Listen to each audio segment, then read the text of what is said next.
जान करके पूजा किया तो कितना वर प्राप्त होगा? ये अनजाने में किया हुआ कर्म का फल है। अगर जान करके किया तो शिवजी का कितना आशीर्वाद प्राप्त होगा। इसलिए देवों का देव महादेव इसलिए शिवजी को कहा गया है। वो बोला शंकर माना जाता है। कोई भी भक्त अंतःकरण से श्रद्धा भक्ति से हृदय पूर्वक शिवजी तू ही हो मेरे बाप ऐसे कहा गया तो तुरंत आ करके उस भक्त का दुख दूर करने वाला देव शिवजी है, परमेश्वर है।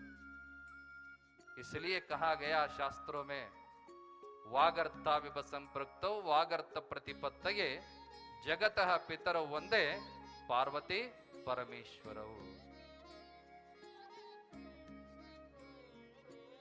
इस दुनिया का माँ बाप का स्थान, पिता और मातृ का स्थान जिस देवता को जाना चाहिए वो देवता है शिव और पार्वती।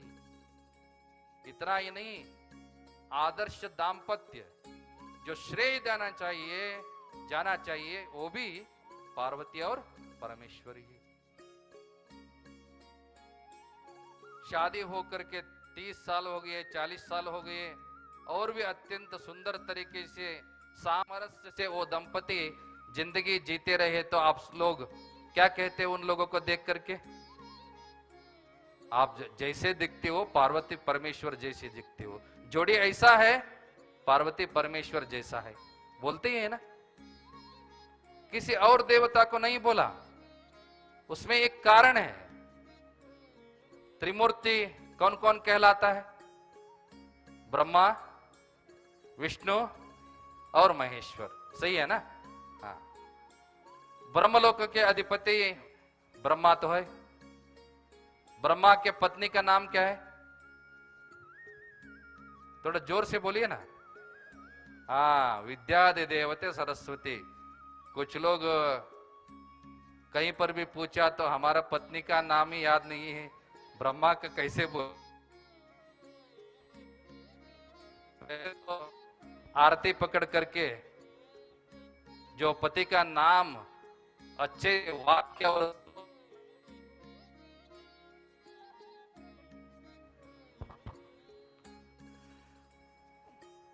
वो पद्य बोलने के बाद ही आरती रखने के लिए पाठ देते थे, सही है ना? आजकल तो सिनेमा सॉन्ग भी बोलते हैं। कोई भी बोले प्यार तो होना चाहिए, प्रेम तो होना चाहिए, सामरस्य होना चाहिए, परस्पर निष्ठा होना चाहिए। ब्रह्मा के पत्नी का नाम शारदा सरस्वती है।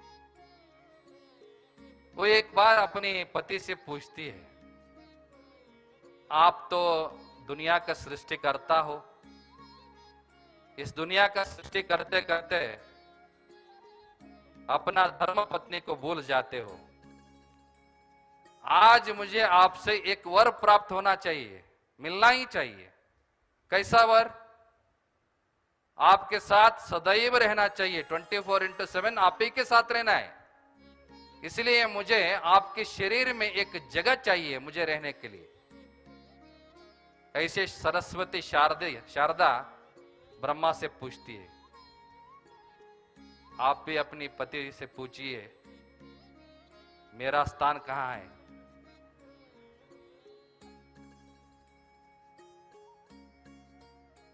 ब्रह्मा तो बहुत बुद्धिमान था। वो सोचा सबका विधि लिखित तो मैं करता हूं, ललाट लिखित मैं करता हूं, सृष्टि करता हूं। वो विधि लिखित ललाट लिखित सत्य होना चाहिए, तो सरस्वती मेरे साथ सदैव रहना आवश्यक है, उचित है। क्योंकि सरस्वती विद्यादि देवता, शास्त्रादि देवता, वाग्देवी, जो भी अपनी मुंह से कहती है वो शास्त्र बन जाता है। किसका? सरस्वती का। इसलिए ब्रह्मा सरस्वती को अपना जीभ में, जिह्वा में आकर रहने के लिए वर प्रदान करता है। ब्रह्मा शारदा को कहां वर प्रदान किया? अपनी जीभ में, याद रखिए। ये बात्मी वैकुंठ को पहुंचा। वैकुंठ का अधिपति विष्णु, विष्णु का पत्नी का नाम, ये तो सबको याद रहता है। 33 करोड़ देवता याद रहे या न रहे, लक्ष्मी का याद तो सदैव रहेगा, क्योंकि कांचाणम कार्य सिद्धि ही सर्वे गुणाः कांचनमाश्रयन्ति। दुनिया में संपत्ति के बिना, लक्ष्मी के बिना कुछ काम नहीं होता। चाहे वो पुरुष हो चाहे महिला हो, सब लोग लक्ष्मी का आराधना करते हैं। सही है ना? लक्ष्मी भी ब्रह्मा से सरस्वती को जो वर प्राप्त हुआ, वो सुन करके वो भी सोचने लगी, मैं भी विष्णु से वर प्राप्त करना चाहिए। वो सोच करके विष्णु से मांगती, तो एक एक अवतार हो करके हजारों साल गुम हो जाते हो, मुझे तो अवश्य आज एक वर चाहिए। जैसे सरस्वती वर प्राप्त किया है, ऐसे मुझे भी वर चाहिए। आपके शरीर में एक जगह चाहिए, सदैव आपके साथ रहना है। ऐसे लक्ष्मी विष्णु को पूछती है। विष्णु कैसा देवता है आप सभी को पता है। सभी देवता दिया तो वो भूल जाते हैं क्या दिया है, मगर विष्णु उजा हाथ से दिया तो दावा हाथ से कैसे वापस लेना है, ऐसे सोचने वाला देवता विष्णु है। इसलिए विष्णु को कंजूस देवता बोलते हैं। सही है ना? तिरुपति को कोई गया है ना? हाँ, वहां जाने वाले हमारा लोग दो दो काले करके आता है। एक जेब का पैसा और दूसरा सर का बाल भी काले करके आता है। बालों का ये बिजनेस है करोड़ों, 100 से ज्यादा करोड़ रुपए का बालों का बिजनेस है। आजकल वो टीटीडी ट्रस्ट है ना, अपना जो हिसाब पब्लिक किया, 200 टन, 200 क्विंटल नहीं, 200 टन सोना तिरुपति तिम्मप्पा के पास है।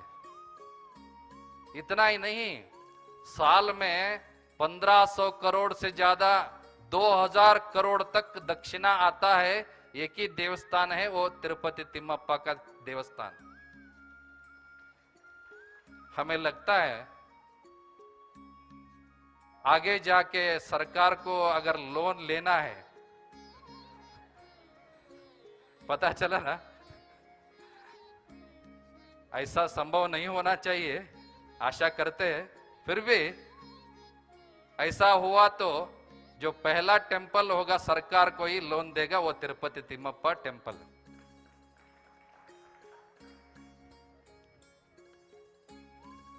विष्णु प्रेम का भी देवता है। वो सोच करके लक्ष्मी को अपने हृदय में वध्य स्थल में आ करके रहो ऐसे वर प्रदान करता है। ब्रह्मा शारदा को कहां दिया, विष्णु लक्ष्मी को कहां दिया, अपना हृदय में। ये बात्मी कैलाश को पहुंचा। कैलाश का अधिपति तो शिवजी है, पत्नी तो पार्वती है। पार्वती सोचती है हम तीनों बहनें हैं, 2 बहनें अपने पति से वर प्राप्त किया तो मुझे भी करना चाहिए, मेरा भी मान क्या होगा। शिवजी से वर मांगना ही है, ऐसे सोच करके शिवजी से पूछती है। आप तो भक्तों का देवता है, कोई बुलाए तो तुरंत जाते हो, सब कुछ छोड़ के जाते हो, चाहे वो कैलाश हो, कुछ भी हो, मेघ पर्वत हो, छोड़ करके उनके पास जाते हो। पारमेश्वरागम में एक कथा सुनाता है। पार्वती पूछती है, परमात्मा मैं आपकी पत्नी हूं, मुझे ही पता नहीं आप कहां रहते हो। परमात्मा पुत्र असेत कहां रहते हो, थोड़ा मुझे भी बताओ। ऐसे पार्वती परमेश्वर को पूछती है, तब परमात्मा कहता है, ना हम वासामि कैलासे, ना हम वासामि मठ मंदिरे, ना हम वासामि मेघ पर्वते, मम भक्ता यत्र तिष्ठन्ति गायन्ति तत्र तिष्ठामि शंकरा। इसे परमात्मा पार्वती को उत्तर देता है। इसका अर्थ यह है, बहुत लोग मुझे सोचते हैं शंकर जी कैलाश में रहते हैं, मैं कैलाश में नहीं रहता हूं। रजत पर्वत में रहता हूं ऐसे सोचते हैं लोग, वहां पे भी मैं नहीं रहता हूं। मेरे लिए मठ और मंदिर बनाते हैं, वहां रहता हूं ऐसे सोचते हैं, वहां भी नहीं रहता हूं। मैं जहां रहूंगा, जो भक्त लोग शिव जी के शिवा अन्यत्र शरणम नास्ति ऐसे सोच कर से प्यार से शिव जी ऐसे बोले तो उनके हृदय में, उनके घर में रहता हूं ऐसे परमात्मा बोलता है। तो पार्वती पूछती है, मुझे भी वर प्राप्त करना है, हमेशा सदैव तेरे साथ रहना है, चाहे कैलाश हो या स्मशान हो। स्मशानवासी भी है। तब परमात्मा बोलता है, पार्वती तो कितना पागल हो,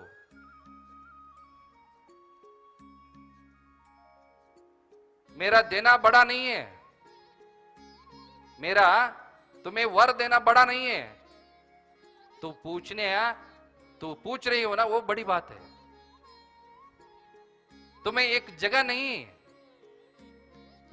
नहीं, इस दुनिया का सृष्टि होना है तो शिव जी का जितना सहभागित्व है उतना ही सहभागित्व शक्ति का भी है।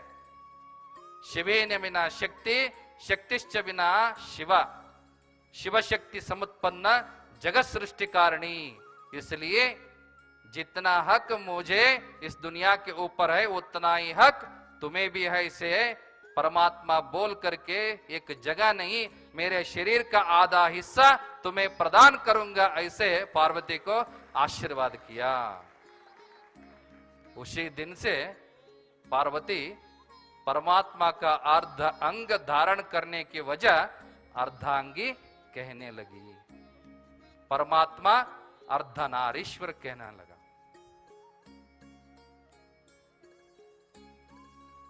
सिर्फ मात्र लोग पत्नी होकर के अर्धांगी न कहना चाहिए, साथ ही साथ घर का पूरा मान सम्मान रखते हुए अर्धांगी कहना चाहिए। और पुरुष लोगों को एक बात कहना चाहेंगे, जो वीर शैव परंपरा में दंपति सहित जो भी पूजा करता है वो पूजा तुरंत भगवान को पहुंचता है, अकेले नहीं।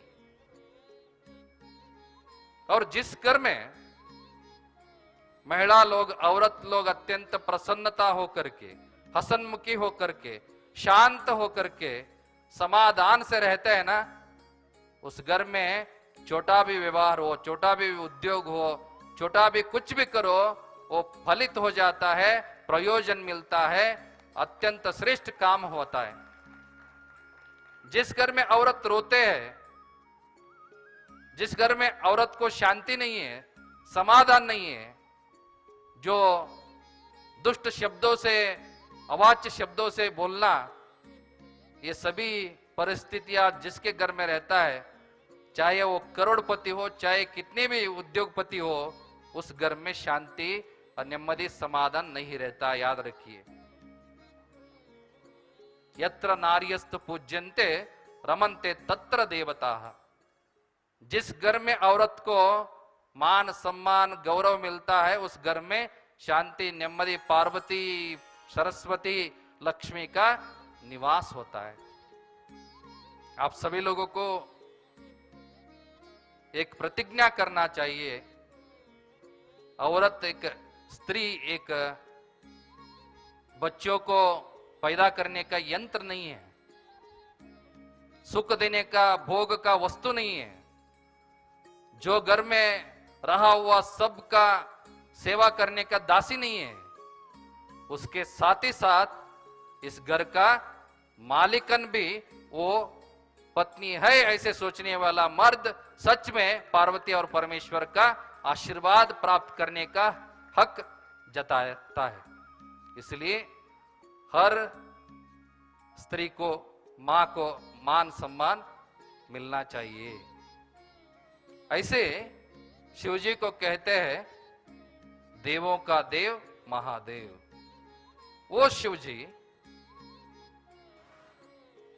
अपना सद्योजात वामदेव अघोर तत्पुरुष ईशान पांचों मुखों से पंच गणाधीश्वर को उत्पन्न करके उन गणाधीश्वर को आदेश देते हैं मदद्वैत परम शास्त्रम वेद वेदांत सम्मतम स्थापयिष्यसि भूलोके सर्वेशाम हितकारकम।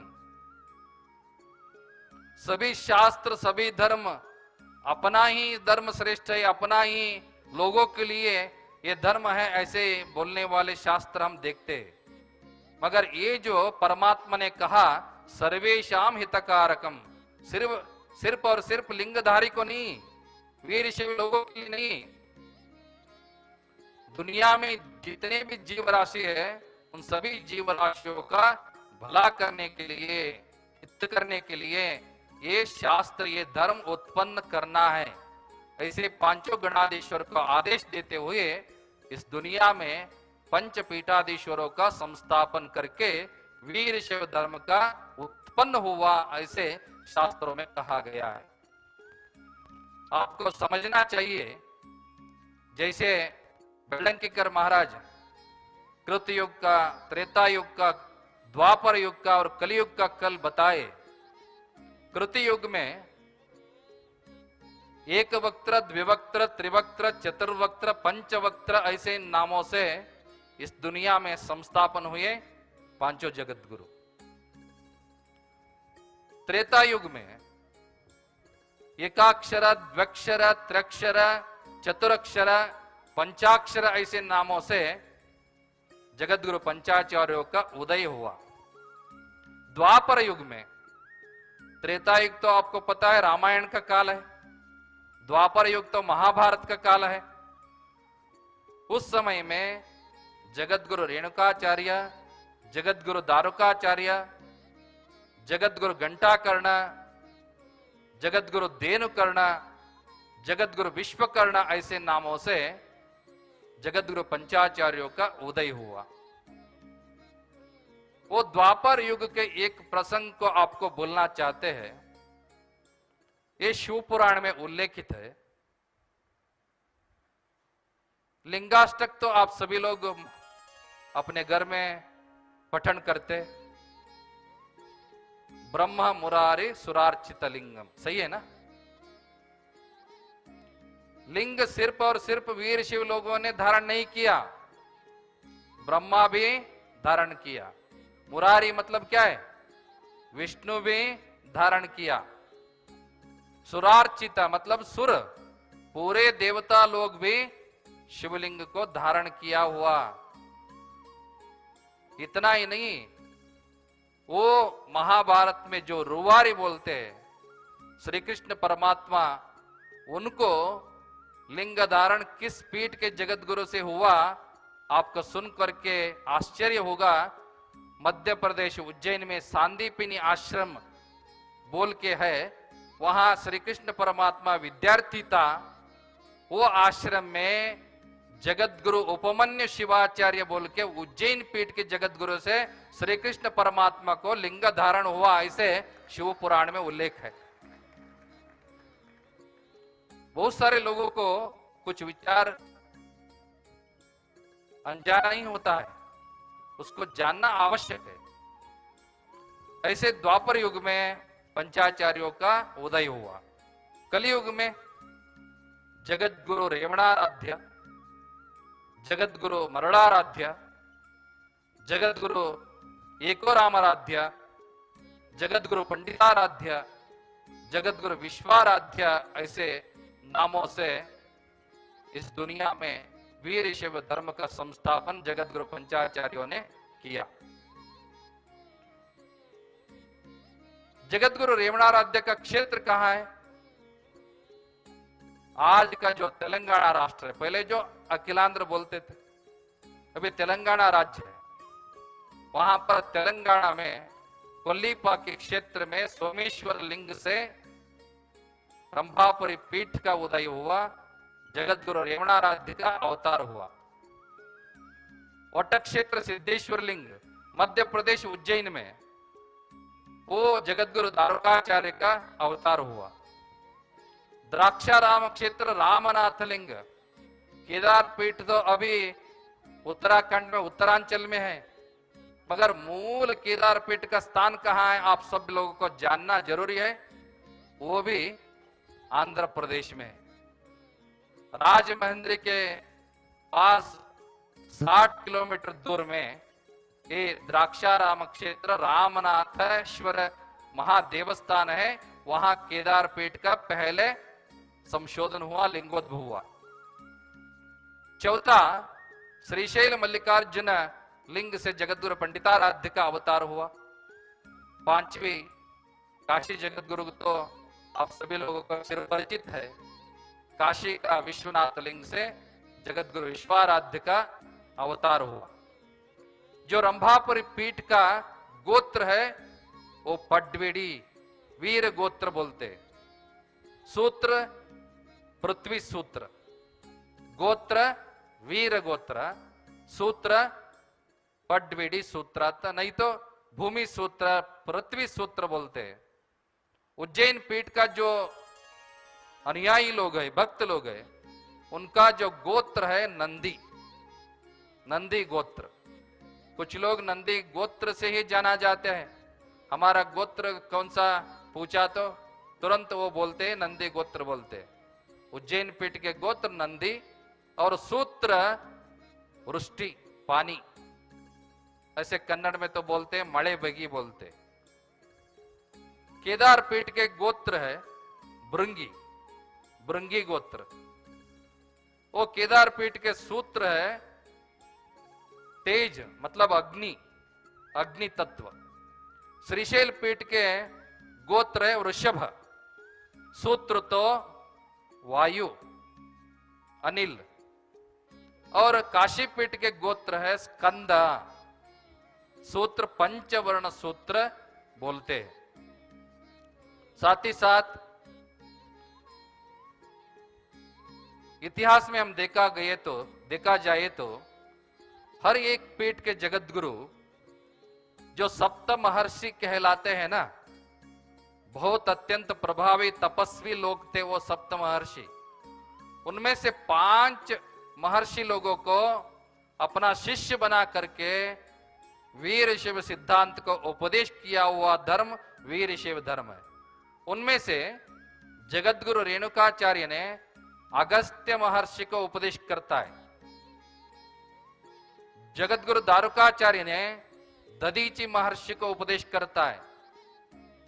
जगतगुरु एको रामाराध्य शिवाचार्य स्वामी जी ने दुर्वास महर्षि को उपदेश करता है। जगतगुरु पंडिताराध्य शिवाचार्य स्वामी जी ने सानंद महर्षि को उपदेश करता है।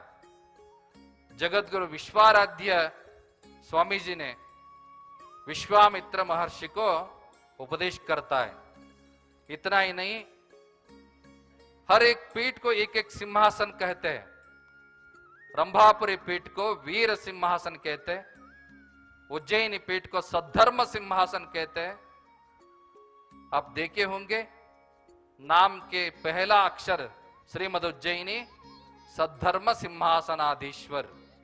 उज्जैन पीठ का सिंहासन सद्धर्म सिंहासन, केदार पीठ के सिंहासन वैराग्य सिंहासन है, श्रीशैल पीठ के सिंहासन सूर्य सिंहासन है, और काशी पीठ के सिंहासन तो ज्ञान सिंहासन है। इसलिए अक्सर कहा जाता है, पहले भी इतिहास में कहा जाता था, राजा महाराजा लोग दूसरे राज्य के ऊपर युद्ध करने से पहले रंभापुरी जगतगुरु का आशीर्वाद प्राप्त करता था, क्योंकि वो पीठ वीर पीठ कहलाता था। वो जगतगुरु का आशीर्वाद प्राप्त किया तो विजय तो निश्चित था। और दूसरा पीठ सद्धर्म पीठ, समाज में धर्म और धर्म के पालन आवश्यक है। जो धर्म के नाम में एक पीठ है तो वो उज्जैन सद्धर्म पीठ है। मतलब ऐसे धर्म को पालन करना, धर्म का रक्षा करना और प्रवचन देना, आशीर्वाद देना, वो सभी काम उज्जैन पीठ सदियों से करते आया है। और साथ ही साथ तीसरा वैराग्य सिंहासन केदार जगत गुरु। जिसको वैराग्य नहीं है, विरक्ति नहीं है, वो लोगों को जो आशा कम करने के लिए, जो इच्छा कम होने के लिए केदार जगत गुरु का आशीर्वाद प्राप्त करना आवश्यक है। हम आजकल हास्य रूप से क्या बताया करते हैं, जो भ्रष्टाचारी ऑफिसर होते हैं ना, अधिकारी लोग, तो स्वयं भ्रष्टाचारी नहीं होते, घर में भी थोड़ा उनका दबाव रहता है। सही है ना? ये चाहिए, वो लाओ, ये लाओ, ऐसे बोलने वाले कौन है? उनका इच्छा ज्यादा रहा तो ये कहां से लाना चाहिए? कुछ तो अक्रम मार्ग, अलग मार्ग ढूंढना ही चाहिए ना। इसलिए हास्य रूप से हम बोलते हैं, कहा करते हैं, ऐसे जो पत्नियां रहते हैं ना, केदार जगतगुरु के पास जाकर के उनका आशीर्वाद प्राप्त करो, थोड़ा इच्छा कम होगा। क्योंकि उनका पीठ तो वैराग्य पीठ है, थोड़ा तो वैराग्य आना चाहिए ना। और चौथा पीठ है श्रीशैल पीठ, सूर्य सिंहासन महापीठ। सूर्य पूरे दुनिया को एक ही प्रकार का रोशनी देता है। इंडिया को एक तरह नहीं, पाकिस्तान को एक तरह नहीं, अमेरिका को एक तरह नहीं। जैसे उनका स्वभाव सबको एकत्रित करना, सबको एक प्रकार से देखना, समान दृष्टि से देखना, वो समान दृष्टि पूरे परिवार को आना चाहिए, पूरे जात को आना चाहिए, पूरे समाज को आना चाहिए। तो श्रीशैल जगतगुरु का आशीर्वाद प्राप्त करना चाहिए। पांचवी पीठ काशी पीठ, ज्ञान सिंहासन पीठ। अगर बच्चों का थोड़ी पढ़ाई में कमी है, पढ़ाई में थोड़ा पीछे है, ज्ञानी नहीं है, ऐसा हो तो आपको काशी जगतगुरु का आशीर्वाद प्राप्त किया तो मां सरस्वती का, ज्ञान पीठ का हमेशा आशीर्वाद प्राप्त होगा। ऐसे ज्ञान सिंहासन काशी पीठ को कहा गया है। सिर्फ ये नाम से नहीं, बहुत अच्छे तरीके से उस पीठ का महत्व है। श्रद्धा भक्ति से उस पीठ का आदर, मान सम्मान, भक्ति सेवा किया तो वो पीठ का आदर्श और जो महत्व है वो सभी को उसका आशीर्वाद प्राप्त होना जरूरी है, वो होगा। ऐसे पांचों पीठा का इतिहास अत्यंत श्रेष्ठ है, पुरातन है, वो सदियों का परंपरा है, युग युगों का परंपरा है। आज भी बहुत सारे लोग पांचों पीठों के अनुयायी हैं, भक्त लोग हैं। सिर्फ 5 पीठ नहीं, एक एक पीठ देखिए थोड़ा। एक पीठ उज्जैन में मध्य प्रदेश में, एक पीठ उत्तरांचल में, एक पीठ काशी में उत्तर प्रदेश में, एक पीठ तेलंगाना में, बाड़ेवन और कर्नाटक में, पूरे भारत देश में ये पांचों पीठ स्थित है। साथ ही साथ एक पीठ के नीचे नीचे कमीत कमी हजारों शाखा मठ उपस्थित है। शास्त्रों में कहा गया है, उल्लेख है, उज्जैन पीठ का शाखा मठ का संख्या 28,000 शाखा मठ पूरे भारतवर्ष में, नेपाल में स्थित है, ऐसे उल्लेख है। ऐसे पांचों पीठों का जो परंपरा बहुत बड़ा है। उज्जैन पीठ के बारे में कहना है तो मध्य प्रदेश उज्जैन में 8वीं सदियों तक वहां पीठ स्थित था। वहां जिनसेना नाम के राजा हुआ करता था। उनके बीच में बहुत धर्म संघर्ष हुआ। वहां के जगत गुरु से, जैसे बेलंकीकर बोले, युद्ध ही हुआ। सद्धर्म सैन्य संगठन करके जगत गुरु महास्वामी जी उनके ऊपर युद्ध चलाया, युद्ध में जीत गया। तब तक वहां का मठ को पूरा नाश किया वो जनसेना राजा ने। तब जगत गुरु अपार संख्या का भक्त लोगों को साथ लेकर के दक्षिण में प्रयाण किया, जहां रेवण सिद्धा को दर्शन करके वहां बात करके आज जो कर्नाटक में उज्जैन है वहां पीठ का स्थापन किया। 8वीं सदी से वो पीठ अभी कर्नाटक का उज्जैन में है। उज्जैन पीठ को संपत्ति पीठ कहलाता है, वृष्टि पीठ कहलाता है, किसानों का पीठ कहलाता है, साथ ही साथ शनि दोष निवारण करने वाला पीठ भी उज्जैन पीठ कहलाता है। क्योंकि राजा विक्रमादित्य, शनि पुराण में आप सभी लोग पढ़े होंगे, राजा विक्रमादित्य को शनि अवकृपा, शनि ग्रह दोष आने के बाद वो राज्य को खो गया, पत्नी खो गया, सब खो गया। तब उनका जो दुखित परिवार आ करके जगतगुरु को विनंती किया, तब जगतगुरु महास्वामी जी तुरंत विक्रमादित्य के नाम से शिव संकल्प करते हुए अपने इष्ट लिंग को, शिवलिंग को तिल तैल से अभिषेक किया। आप सभी लोगों को ज्ञात है, शनि को अत्यंत प्रिय है वो तिल तैल है। तैल से ही, तिल तैल से ही वो प्रसन्नित हो जाता है। जब जगतगुरु महास्वामी जी शिव संकल्प करके अभिषेक किया तिल तैल से, वो शनि दोष दूर हो गया, शनि का कृपा पुनश्च प्राप्त हो गया, राज्य वापस मिल गया, परिवार से वो मिल गया। बाद में वो बातमी सुन करके राजा विक्रमादित्य आ करके महास्वामी जी से पूछता है, मेरा सेवा क्या है? तब महास्वामी जी बोलते हैं, शनि जो ऐसा एक ग्रह है, किसी को नहीं छोड़ता, किसी को नहीं छोड़ता। वो बाधित करने वाला ग्रह भी है और रक्षा करने वाला ग्रह भी है। जो धर्म मार्ग से चलता है उसको रक्षा करता है, वो अधर्म मार्ग से चलता है उसको बाधित करने वाले ग्रह शनि ग्रह है।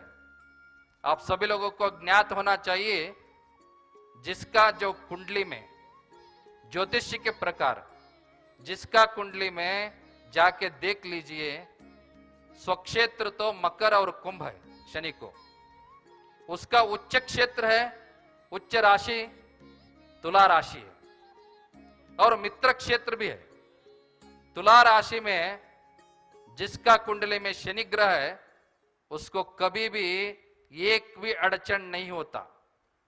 जो भी हाथ मारे वो यशस्वी हो जाएगा, जो भी करे उसको प्रयोजन ही प्रयोजन होगा, क्योंकि उसका जो पिछले जन्म का किया हुआ अच्छा कर्म का फल इस जन्म में प्राप्त होता रहेगा। आप सभी लोग पूछते होंगे, मैं इतना दान करता हूं, इतना दक्षिणा देता हूं, इतना धार्मिक कार्यक्रम करता हूं, फिर भी मुझे इतना तकलीफ है, शांति नहीं है, समाधान नहीं है। क्योंकि आपका कुंडली में शनि अच्छा स्थान में नहीं है। अगर शत्रु क्षेत्र में रहा तो वो प्रॉब्लम, अड़चन हमेशा रहेगा, क्योंकि आपका जो पिछले जन्म का जो पुण्य का बल है, बैलेंस है, वो कम है। इस जन्म में वो बैलेंस बराबर करने के लिए अड़चन डाल रहा है। जैसे आपका जो पासबुक रहता है ना, बैंक का पासबुक देखा है ना आपने, जो एक पेज का पूरा हिसाब होने के बाद नीचे बैंक वाले 2 शब्द लिखता है। क्या लिखता है? BF, सही है ना? ब्रॉट फॉरवर्ड बोलते हैं उसको।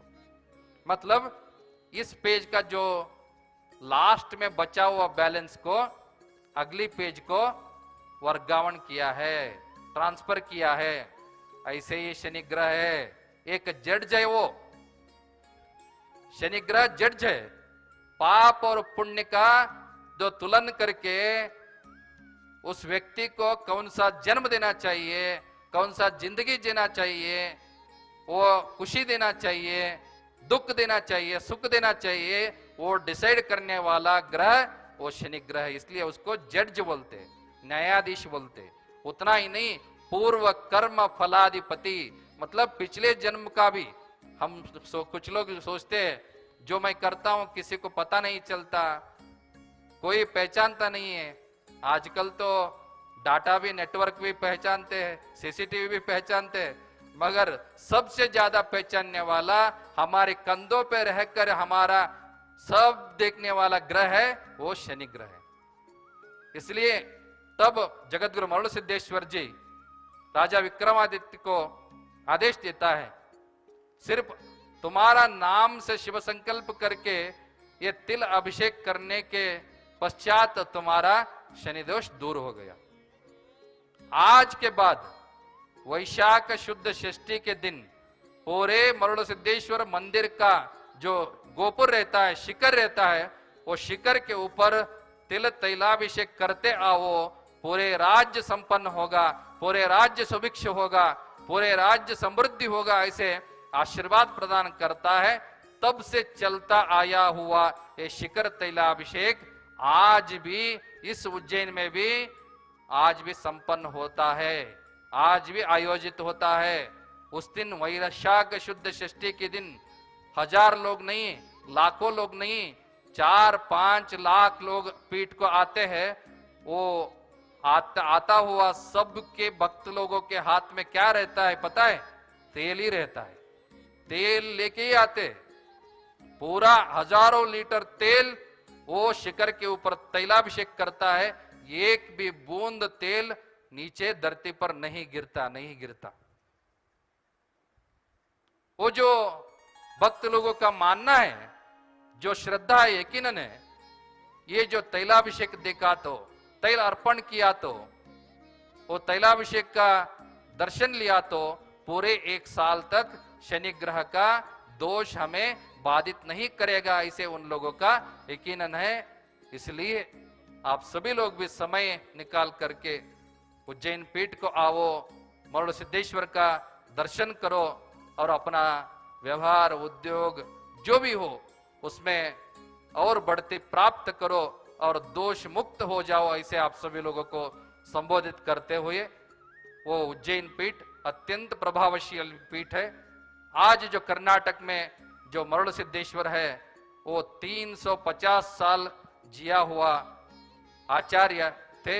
इतना ही नहीं, अपना आखिरी सांस में इस मुहूर्त में लिंगिक होता हूं बोल करके संजीवनी समाधि ले करके वो उन्होंने अंतिम यात्रा किया।